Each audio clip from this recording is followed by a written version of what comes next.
আজকে ঘটনা হচ্ছে কি, আমি বাড়ির বাইরে ছিলাম, পরে বাসায় যাই দেখি অনেক গ্যাঞ্জাম, চিকড়ে চিকড়ে বাস পাওয়া যাইতেছে।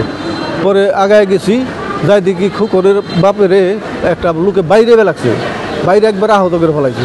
পরে সবাই চিকড়া চিকড়ি করছে মহিলারা। পরে আমরা 4-5 জন আগায় গেছি, যাওয়ার পরে হ্যাঁ আমরা ফিরানোর যত চেষ্টা করি ফিরাই পারতেছি না।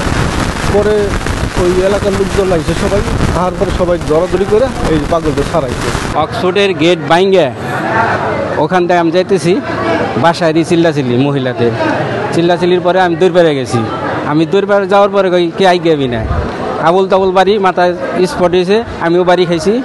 তারপরে ফিরে হারাবেন না, তার এলাকাবাসী আইসে সবাই মিলে হ্যাঁ মারাধরি করছি। এইটি করার পরে হ্যাঁ থামছে, থামার পরে হ্যাঁ বর্তমান যে রোগী এই মৃত্যু আছে 5 জন আছে, বাঁচব কিনা সন্দেহ।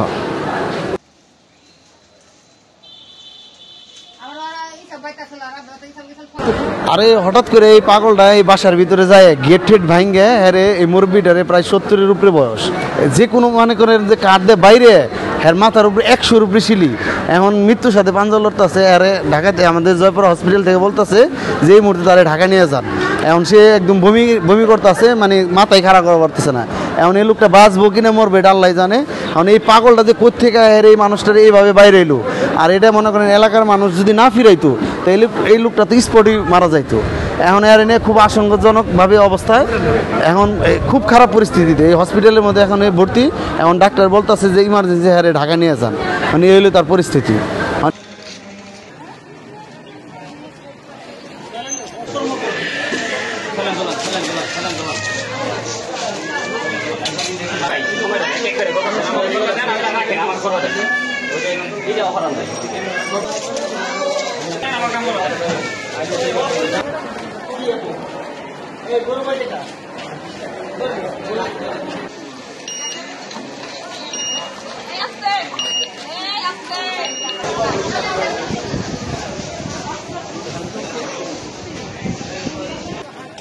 তারপরে সচেতন করতে হবে, কনসাল্ট করতে হবে জনগণকে।